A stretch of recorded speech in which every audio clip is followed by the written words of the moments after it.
Thanks for listening to Fluff and Crunch, where we talk about the connection and sometimes disconnect between system, setting, and story in tabletop RPGs.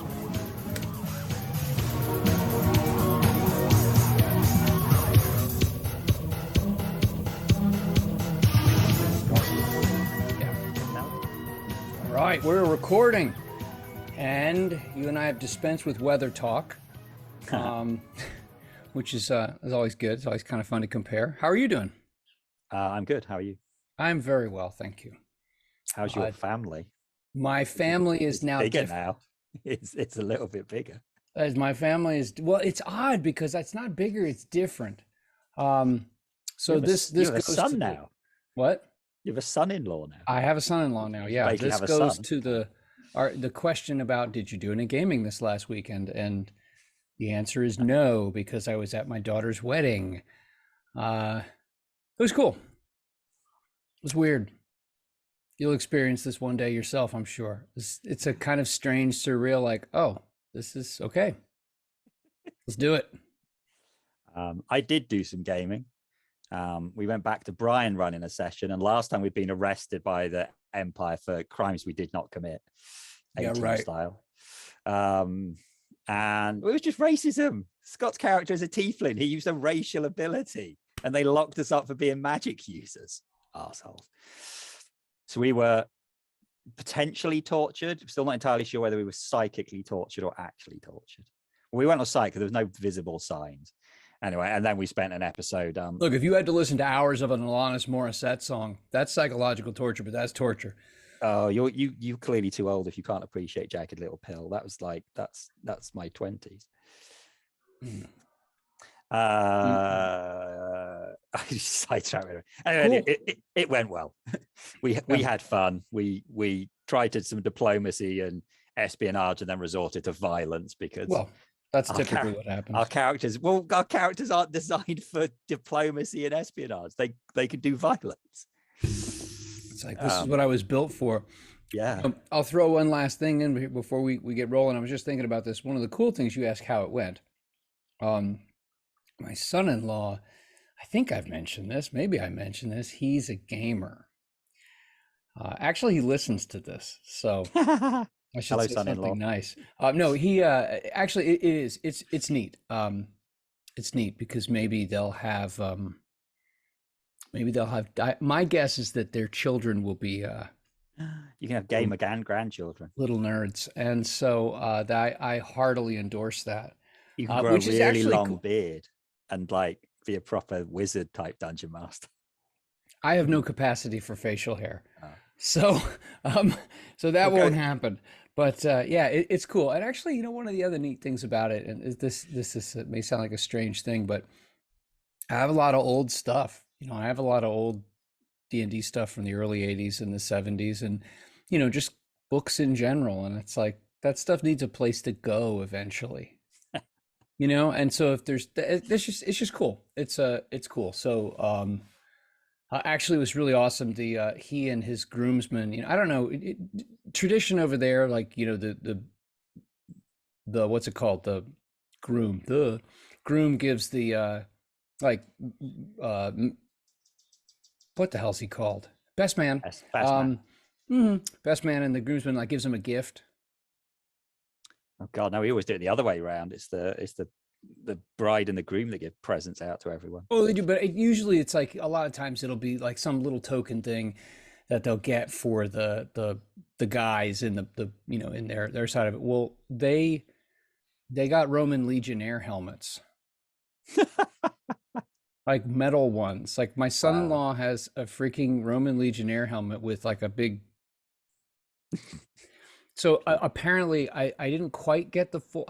I'm pretty sure I understood this right, but that as this friend group as they're getting married, it sounds like they're each contributing a piece to the. Oh my goodness. That's a sublime level of nerdiness, and I endorse that. So anyway, so yeah, good stuff. So whirlwind trip, now home. Now we need to fix combat for everybody. Yeah. So if you listened last week, pretty much entirely negative episode where we said all of the many things that we didn't like about combat, and ended up with a list of 11 things that we had issues with combat. And then we had this other one titled, what was it, not rolling dice. But no, yeah, that's yeah, forget about that. That's not just about combat. It's just like we want to roll dice. Yeah. So we're going to work through the list, and we're going to address some ideas that we came up with over the last week and some to hopefully solve these problems. So the first thing on the list, you made the list, and the first thing on the list is I hit, which is like my example of I dominate him. I hit. All right, real quick. What's so horrible about just like I hit? Yeah, we said the I hit thing is when a player, it gets someone's turn, they just go, well, I attacked a bad guy. That's it. Nothing else around it. Nothing interesting. Just that I hit. Game only. It's just a game in that respect. It's like rolling dice in Monopoly. I mean, I think people would go like, oh, well, narrative games can do blah, blah. No, I'm sorry. In a narrative game, it will still like something like Fate or, something Fate, brilliant, perfect narrative game. People will still just go, I attack. Yeah. So how do we solve it? I like, but with caveats, the Exalted solution of the more interestingly you describe your attack, you get a bonus to doing it. So that works reasonably well in Exalted when it's already like a crazy over-the-top martial arts thing. So instead of going, you wouldn't go, I hit, you're like, I summon the power of 1,000 exploding suns, and I punch the guy, and so it would like, there's lights everywhere, and that's what combat should be like. And then like, if you describe it cool, you get like extra dice onto your roll. And I've tried that on things like, D&D, all right? Well, if you describe it more, you get a +1 or a +2. Obviously in 5e, they don't like +1s and +2s. You can't throw someone advantage for that. And plus you'd get players that would just power game it anyway. Well, I think it risks becoming, depending on the people and depending on the understanding of, hey, describe this to make it interesting, it could turn into like an adjective arms race, an adjective and an adverb arms race. And then it becomes silly and it's form over function at that point. I think if that's the way it goes, that's not the worst thing. If at least it's making it more interesting. Yeah. If it's making people around the table laugh, go, oh, that's a really good one. Yeah. That's kind of what you want.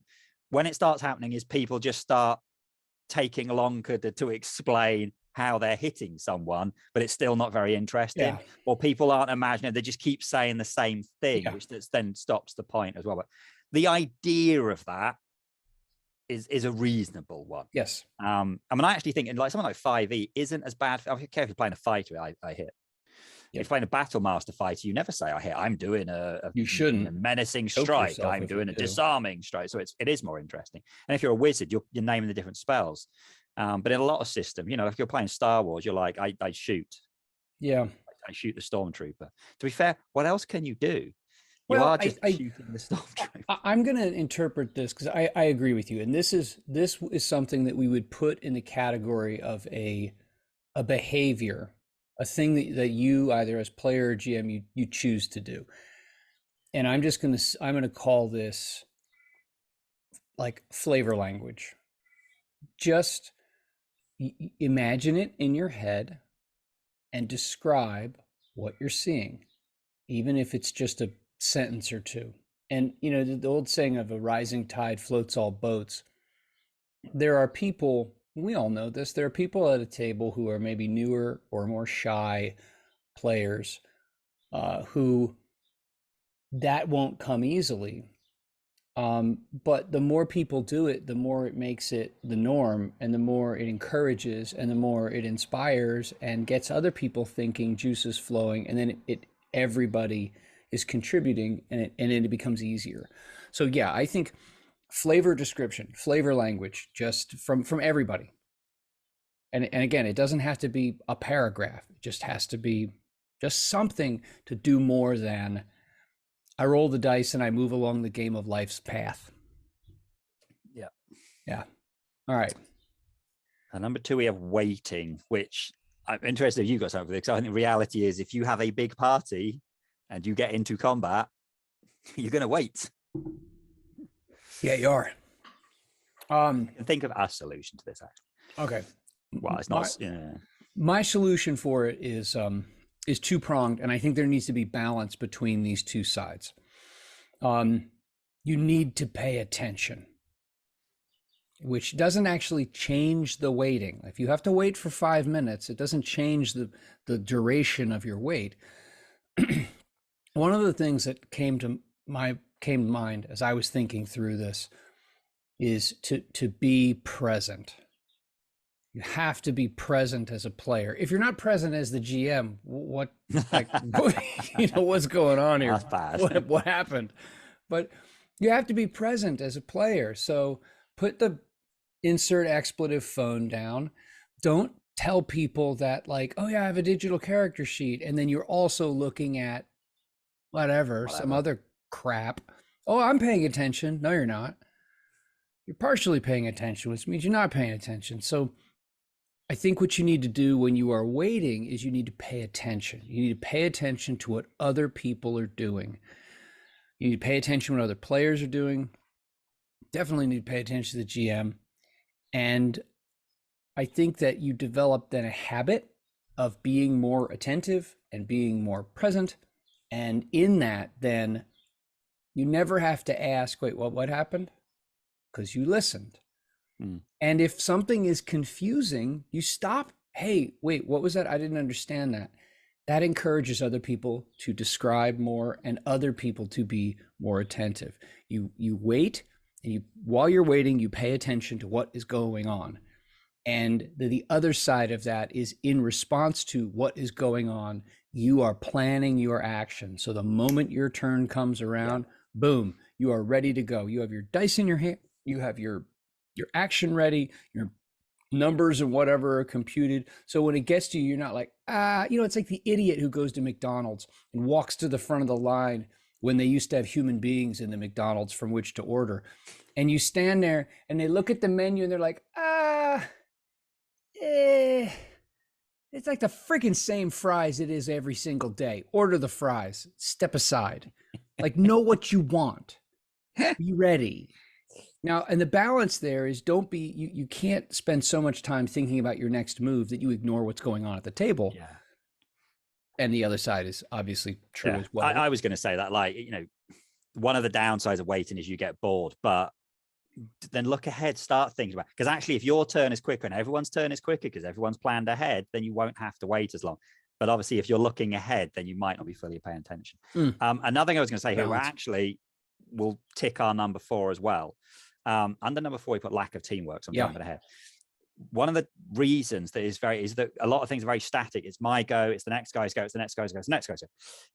If you have more teamwork options, that should become less of an issue. If there's some kind of thing for you set another guy, right, I've created an opportunity. That means the next guy is doing something based on what you've done. Yes. Or if you can apply a condition to a bad guy, which then you can take advantage of that condition. You trip someone, so now you get to go and attack someone. If there was actual way set up for, you're actually setting up the next guy, which to some extent 2D20 does have that in the momentum system. If you like, I hit someone now, okay, mechanically we have that momentum number, but also you can do it more as a narrative thing. Oh, I've done this to the bad guy.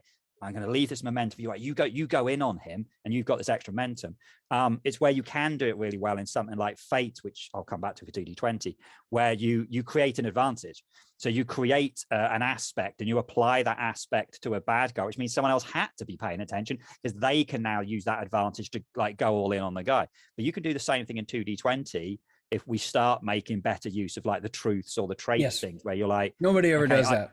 I'm going to use a momentum to apply this trait or this truth to this guy, which makes the next person's attack easier if they've been paying attention. And now you get a more interesting combat and you've got more teamwork. Now, it's not just everyone chipping away at damage. You're setting up your teammate to go for their next attack. Not just D&D style.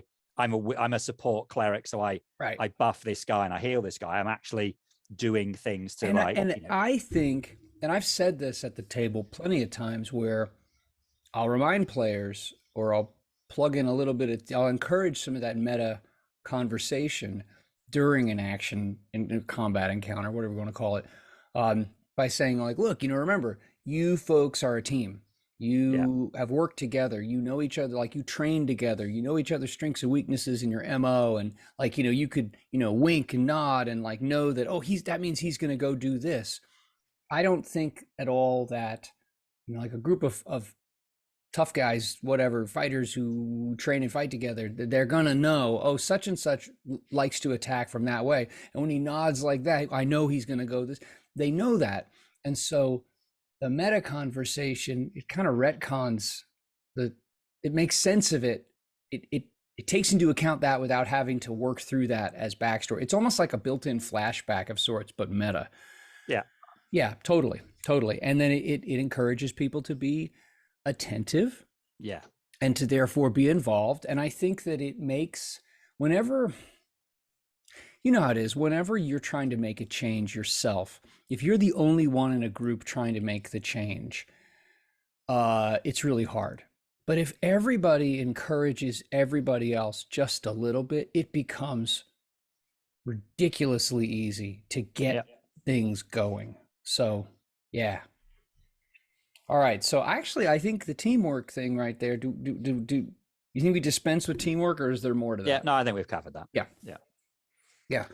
And you know what? One last thing about that I do not believe that you can, well, I don't think that you don't have to be intimately aware of and remember the other characters like ins and outs stats or anything like that. You don't have to, that doesn't, it just requires being present and attentive.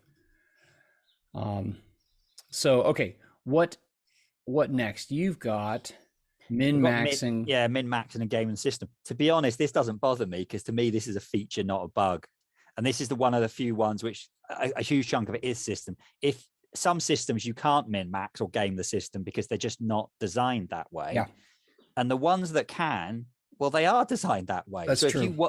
If you want to sort of power game a 5e or 2D20 or Pathfinder thing, I think it's just a conversation you need to have at the start, right? Are we going to make characters that are like, ooh, super interesting because we've all got rubbishy stats and all we fail lots of stuff and it's hilariously funny? Or like, look, sorry, I'm playing an archer. I've maxed out my shooting attribute and I've maxed out my shooting skill. And I'm just going to murderize a bunch of these guys with my bow.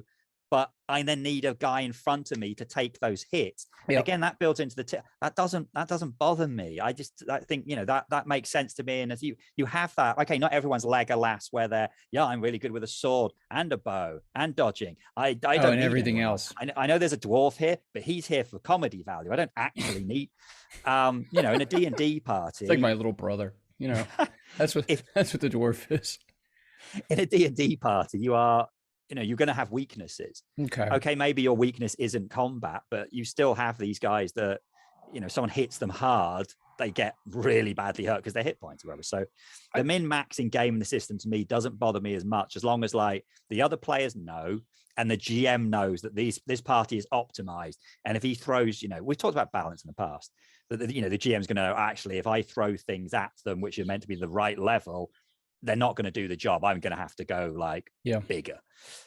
So I don't actually find that, but that's because I like system mastery. I like being able to make cool characters that can push the boundary. So to me, that doesn't bother me. I can live with that. I think that is probably an issue of people being on the same page. And if you have a group where you got like, especially one of the like the 3X games or, Pathfinder First Edition is definitely that. If you have a group of players that some of them are not like that, or some of them they don't know the system from that angle, then it can really get stupid and ugly. So yeah, I think that's probably less an issue that needs to be fixed. One that just needs to be, you just need to be aware of it as to what the makeup of the group is. So I think cool.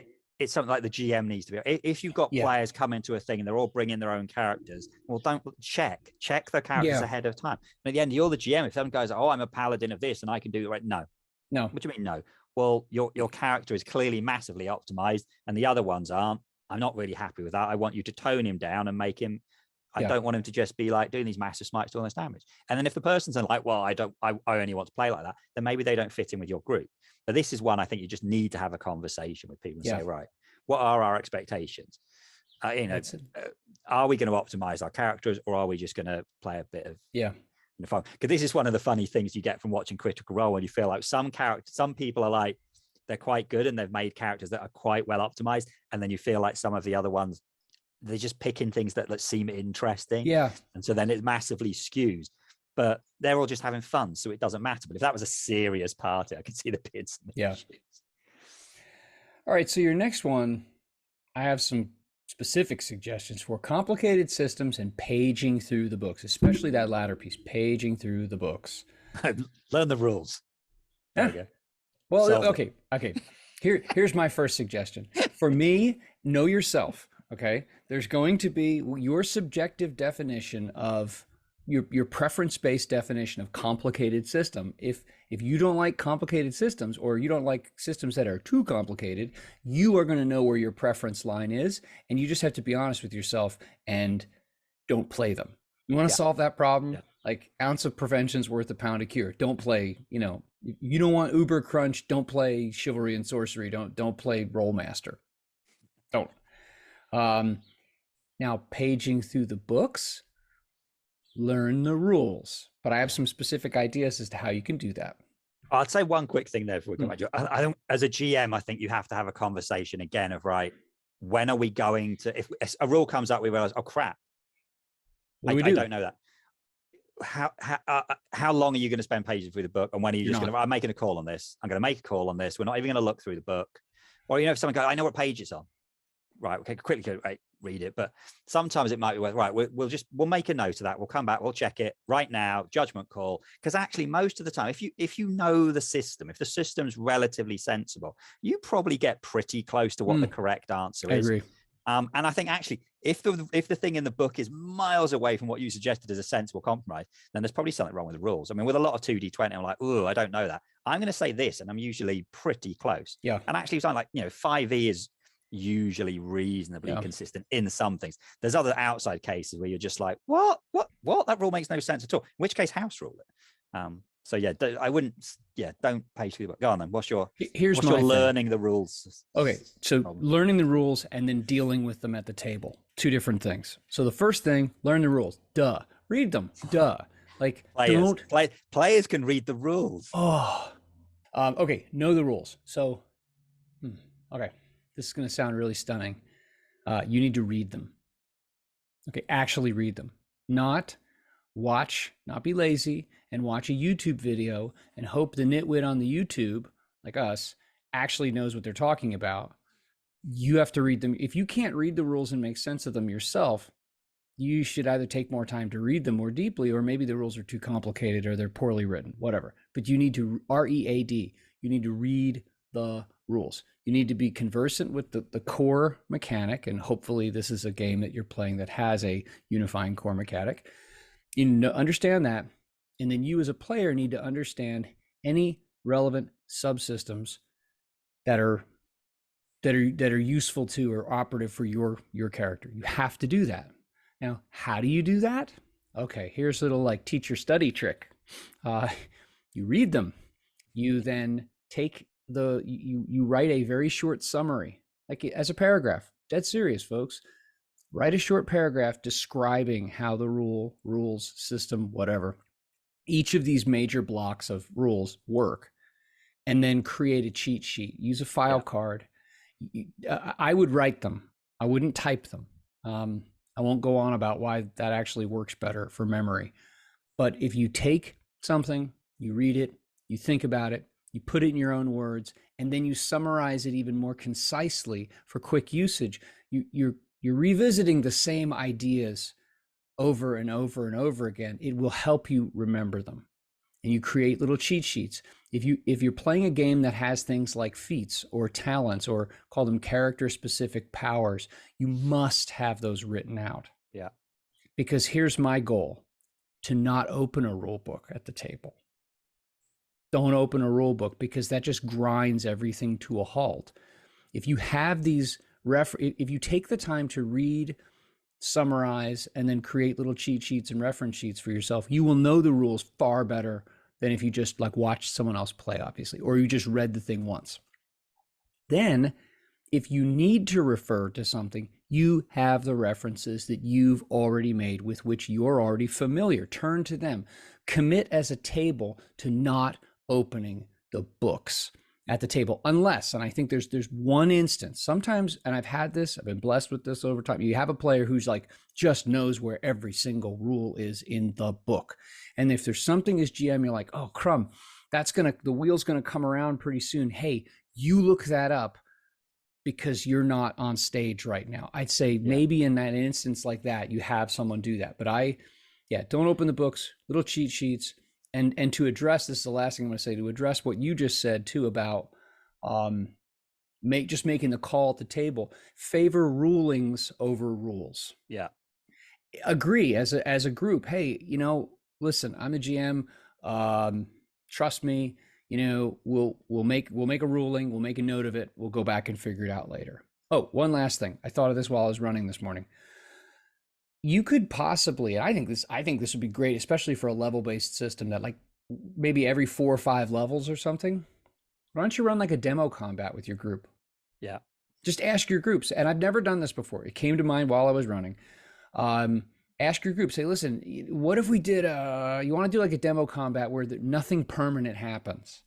We're just going to do a demo combat like you're in a lava pit or you're on a flying space castle or whatever, and something gonzo or something really simple, and just run a demo combat. I did that with Starship Combat for Star Trek Adventures over a year ago because none of us were sure about it. We said, let's just spend a night.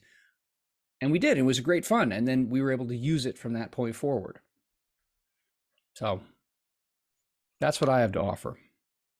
Learn the rules. No, that's great. I think one thing you can do to merge the turn, like you said, don't open the book, but if you have cheat sheets, there's nothing, write the page number where that thing is. So then if you do need to look it up because you've not made very good notes, at least you can go to the right place. Yeah. Because sometimes the thing I hate about an index, you go to an, you flick through the index and then it says see other thing in the index. And you're like, okay, the number of things you've put there, you could have just put the page number. I mean, I know why they don't, because then it's if they move things around, it makes it easy. But it's so irritating. You look at look, see somewhere else. No, that's why I have an index. Yeah. Sods.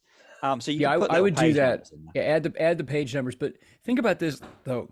The more you read and revisit that information in different ways by writing it down, especially in different forms, the more you're not even gonna realize how much you actually remember. You're not gonna have to make to refer to those things. Another thing I will add to that is actually consider your, like you said, know yourself when you're picking a character. If you don't want to remember loads and loads of stuff, don't be a cleric or a druid in 5e. You have to know, in theory, every single possible druid or cleric. So don't do it. If you want to be a spellcaster but only want to know how to be a warlock, you have like literally a handful of spells, and all you ever cast is Eldritch Blast anyway. Okay, so just do that. Maybe then you want to go next time, be a sorcerer. Okay, next time progress to wizard. But don't start for the first time you've ever played. I really want to be a cleric or druid. Just no, because if you don't want to learn a ton of spells, be honest with yourself. That is a terrible class to learn. Or if you do learn those ones, don't bother worrying about all the spells. Just write down the handful of ones you really want to do and just keep using those. Yes, you can have the access to the others. Just don't bother. Okay, make things easy for yourself. All right, next. All right, we've got missing and doing nothing. So this is we've seen systems that do fix this. There are quite a few systems that have meta currencies where after you miss, you can spend the meta currency to bump your roll then. So like, I'll come back to Fate again. It always bugs me because I always prefer to I don't know, but there are plenty of games where you miss and you go, all right, I'm going to spend my meta currency, Benny, whatever, to re-roll or to get an extra dice or to do something or to bump it by a couple of points. So you hit. That's a solution. Obviously 2D20 doesn't have that. 2D20 is the other way. If you ahead of time, if you're really worried about missing, you bump it up then to make it less likely you're going to miss. However, 5e just does my head for this because it just doesn't. You missed where you missed. Yeah, I have a solution for that one. So some systems do a better job of this. What's your solution? I mean, for 5e, I actually look at the numbers you rolled. If you missed someone by 1 or 2, then you can go, all right, well, you hit, but you don't get the damage bonus. You just roll the dice. Or, you hit, but you only do a sort of like tick damage. So what you're saying is you're proposing that you should have a house rule that adjusts. Yeah. I mean, like 2D20, I don't think needs that because you can choose to make your dice roll more likely to hit. Well, and there are plenty of things that you can do. Now, you can't do a whole lot. You can't do a whole lot after a failed roll. No, but beforehand you can. But beforehand you can, and you can spend to try again. There are plenty of other things that you can do, and there is success at cost, which like nobody ever uses, not in my group at least. Not in combat, we don't know generally. But you're right. But okay, so you're proposing something like for a 5e type game, a house rule, so that if you're really close, you do minimal damage. Or I mean, the other thing I saw was 13th Age, which was kind of this weird bastard child of 4e and 5e, had a thing where you actually had this minimum damage. So if you had damage on a miss, which was basically your level. So if you rolled to attack a bad guy and you missed, well, you still did some damage just automatically. Okay, it was only a tiny amount, but at least then it felt like you weren't doing nothing. And if you were like using like the 4e minion style rules, that would still kill someone. Do you remember also in 13th Age they had the escalation die? Yes, excellent rule. Which the longer combat went on, you progressively added a bonus to the characters, the players to hit. So that system was actually built to mechanically to minimize the likelihood of long combat sessions. That's a good idea. I mean, that would require a house rule, but that's a good idea. 13th Age has a ton of really good rules like this. It does. Very easily sort of fix little problems in sort of 4e and 5e. But yeah, because the one I hate is the Savage Worlds is the one that that bugs me. Actually hitting people in Savage Worlds is pretty easy. You have to like really fluff your rolls in Savage Worlds to do that. But then you have to do your damage roll. And unlike D&D or other games where your damage is actually damage, or maybe it's reduced by armor, it's very easy to hit someone and then you go for the toughness roll and you do nothing, or you shake them. And if you say this to Savage Worlds players, they're like, oh, well, you don't know your system very well. You need to do this. And actually, if you shake someone, another guy hits them. And it's actually teamwork there, to be fair. Then they actually take a wound. And it's like, but if you're fighting something with very high toughness, you have to really go out of you have to have proper system mastery just to damage people. And if you don't have that system mastery, then that game ends up being a whole chunk of feels bad, because you I attack, I miss, I attack, I hit. Oh, but I do nothing. I think I attack, I hit again, I do nothing. I think the hard thing with this one is that it either requires house rules or a system that minimizes this in the first place. Yeah. So, your next one is that's maths killing the immersion. I like that. I think it depends. Again, this is a system problem. Simple as that. If the again, and by that, just really thing. Quickly, just so folks listening, you mean like tons of modifiers, or a system itself that is complicated to figure out, like what does it take to hit or do damage or this. I remember there were games that I played in the late 80s and the 90s that had these Torg, I didn't play it back then, but it had, you'd roll and then you'd take that roll and you look at like a scale, and then based on that you decide, like all these silly intermediate steps. I don't know if you're okay with this, but I would attach that to this maths killing the immersion, just like fiddly bits of the system that require you to pay attention to them, not the story and the action they're supposed to model. Yeah, if it starts to be every time you do it, it's dragging it out. I mean, I remember when I played Torg initially, I do remember it being awkward. When I played the new version, I think the streamlined it didn't seem as bad. But there's definitely systems where I go to, all right, well, first you need to, you're doing this on your attacks. You've got this modifier. And the defender's guy got this modifier. Now you've worked out this thing. And now you're rolling the percentage. But you have to look at what the two numbers are, because that matters something. Now we've got to roll our damage. And you're like, oh my goodness, this is, there are certain systems that just drag it out. I mean, actually, a lot of D&D comes down to it's the damage that's a pain, and a lot of the rest of it is awkward. Something like Shadowrun, it gets ridiculed because you you get your stat, but then you add some extra dice for this thing, and then you get some extra dice for this thing, and now you roll all your dice, but you only count 5s and 6s. Right, take all those 5s and 6s. Right, now you have to roll for your damage roll while someone else is doing the toughness roll, and then you say, right now, and you're like, oh, this is taking forever. So that's not even, the maths isn't complicated there. It's just so time consuming, right? And you've forgotten what you're doing, which is it's a guy trying to hit another guy to do a bit of damage, because you're rolling a ton of dice and looking at loads of modifiers. This is why 5e just said we're getting rid of all of these modifiers. You either have advantage or disadvantage, or it's a straight roll. And even Pathfinder 2 to some extent went, right, here's a simple thing. You can have no more than +2 or -2 to your roll.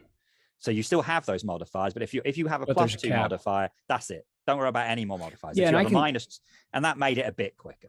I can see where, I mean, that makes sense. I think the way that you then deal with this is by, this is how I would deal with it. I would just avoid systems where lots of modifiers is I would just avoid that, I mean, I love the fact that, in 2D20, you talk about, like a trait of truth or whatever you want to call it, can make something easier or harder, which is typically only expressed as a +1 or a -1 difficulty. So you're not supposed to be stacking all these different kinds of, that's just not how it's supposed to work. And it doesn't. And the interesting thing is that I found when you step away from that approach of like the 3X games, that whole tree of games, you find that it by things moving faster and you not paying attention to those things, that I personally think it produces a better mechanical experience at the table, but also a better story experience, which for me is the more important side of it.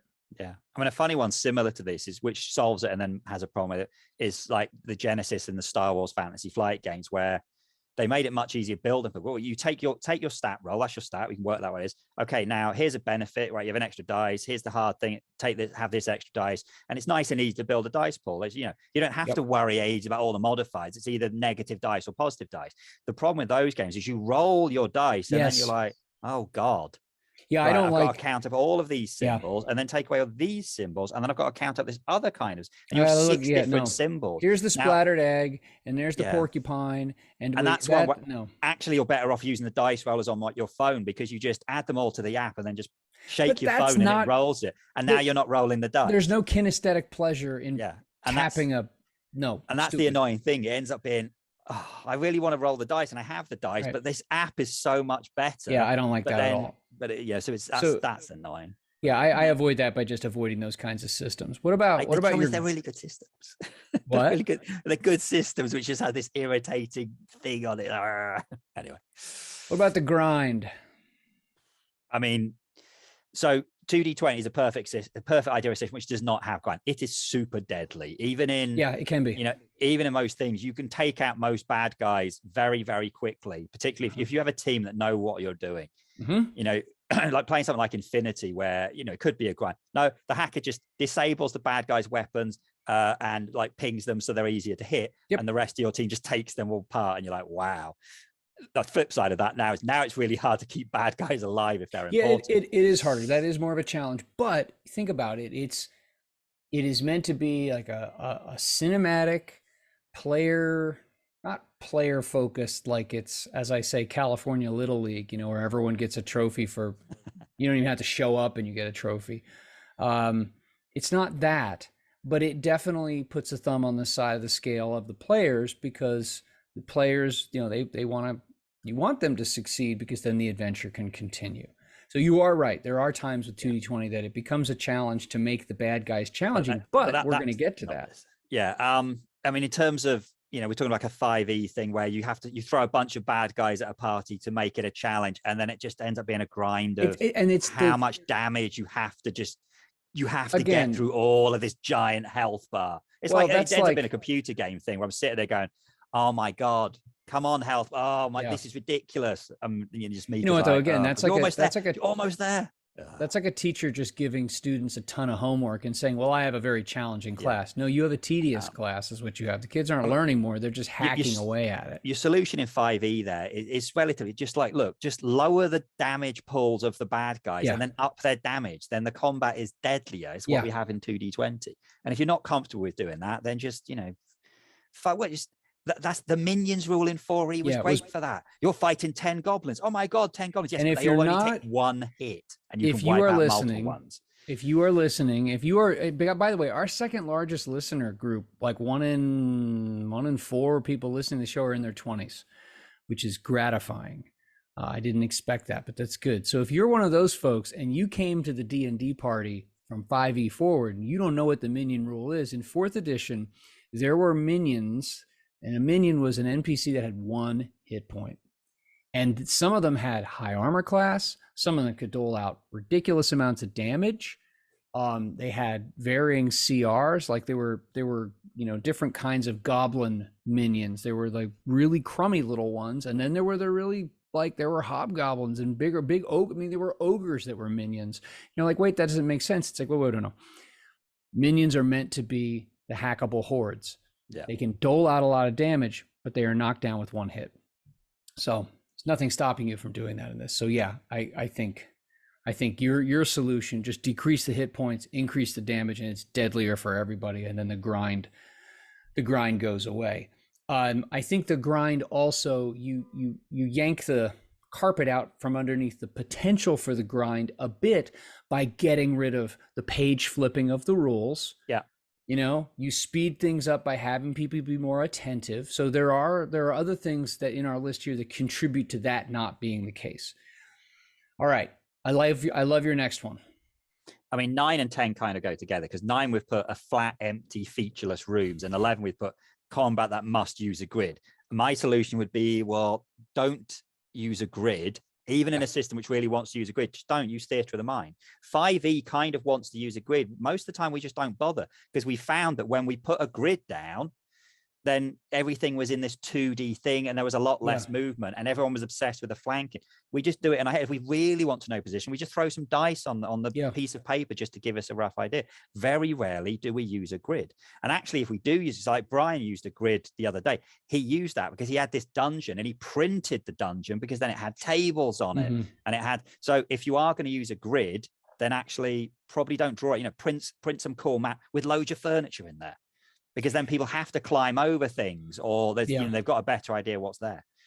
So I'd say that, one way or the other, either do something where it's so detailed, there is other stuff in the rooms. You have to go down the stairs. You can see there's a chandelier to swing on. There's a curtain that you can Errol Flynn off and all this stuff, or totally theatre of the mind it and make it interesting. Try and make it clear, like there's different levels. 2D20 has this whole zones idea. So break it up into different zones with different things happening in. And also in 2D20, use this thing that made me fall in love with 2D20, which was the beta test for Infinity, had this thing that you could spend it's heat in 2D20 in Infinity. You spend a heat point to have a missed shot hit a person in the crowd, and you spent another heat point to have like a car come through the intersection you were fighting.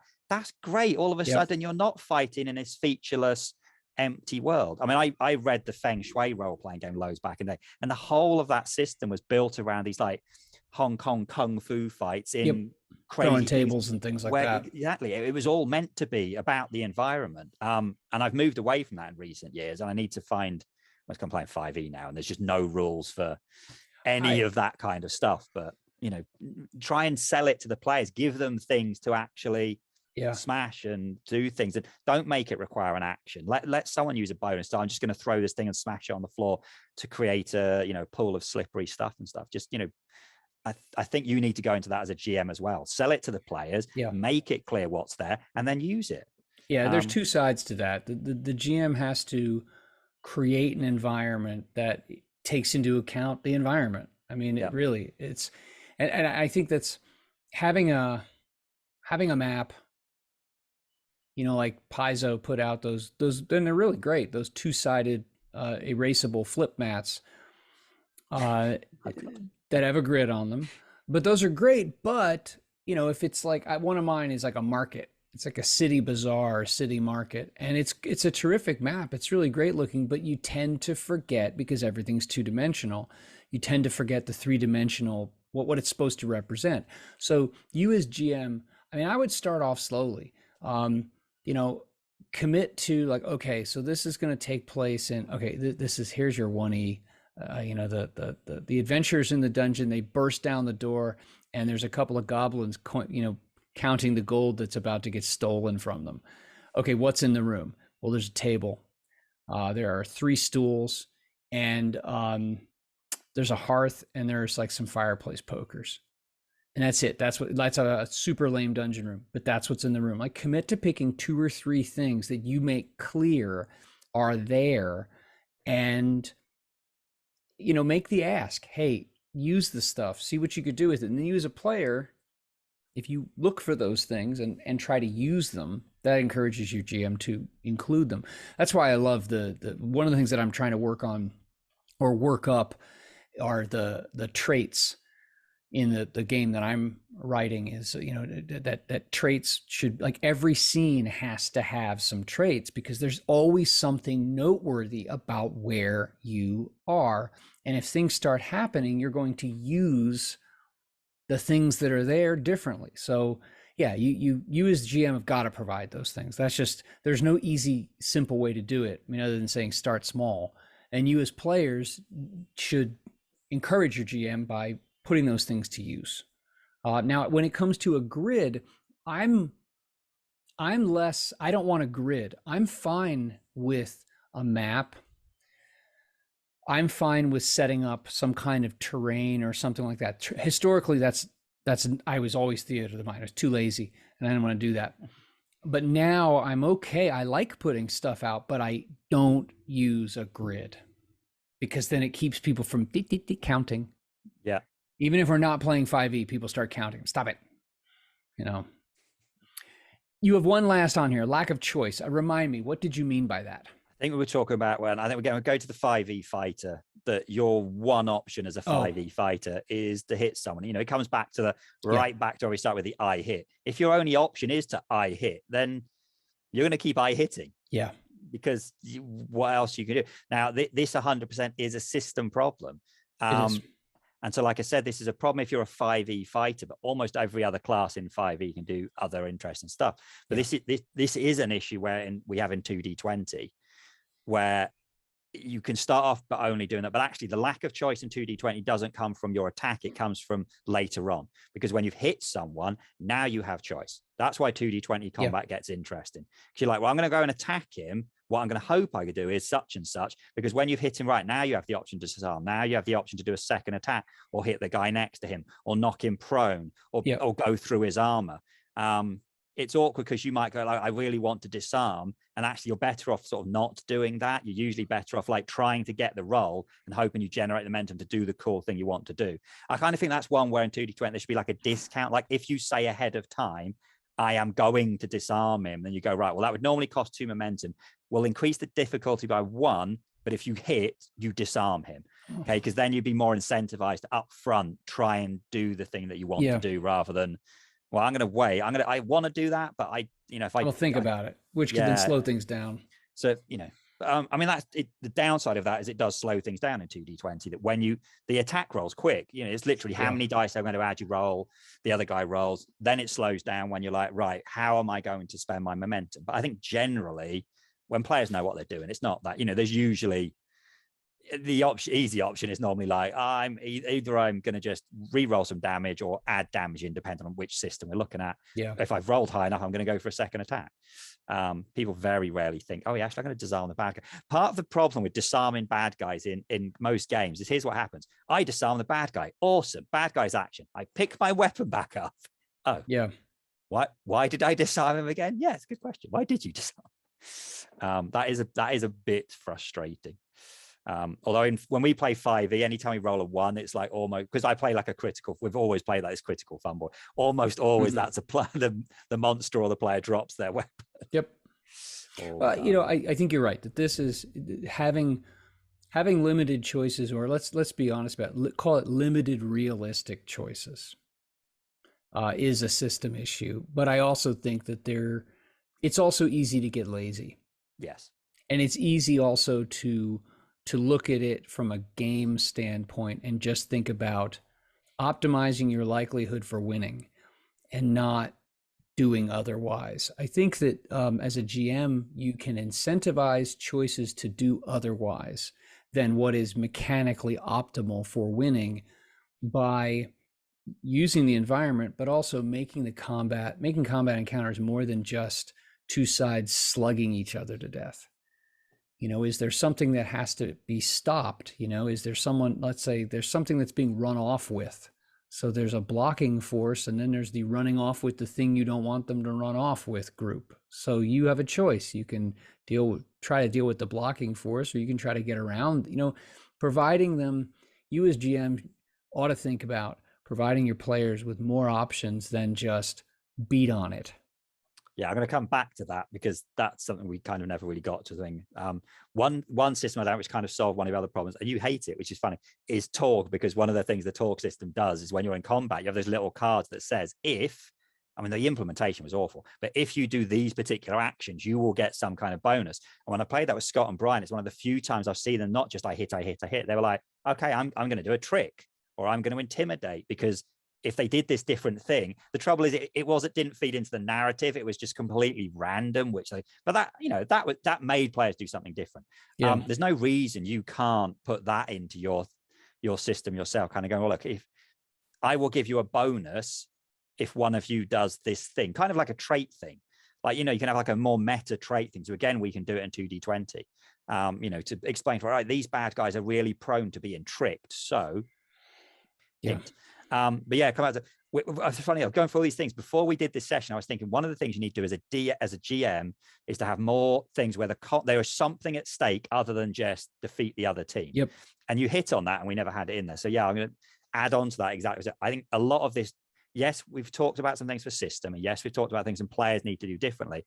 But the reality, if combats are always really boring, that a lot of that is the GM fault, because if all you ever have is, and we see this all the time in 5e, if it's group A meets group B and they're just going to smash together until one of the groups is done. Well, the question will be resolved by a fight. That's for a start, bad guys can run away. Yeah. How often in real world would two groups of people start fighting until one group is dead? Not often. At some point, now, you used to have morale rules back in older editions of D&D, where at a certain point they would run. Do that. Have the bad guys go, screw this, I'm going to run. Now, if your players want to shoot them in the back, let them.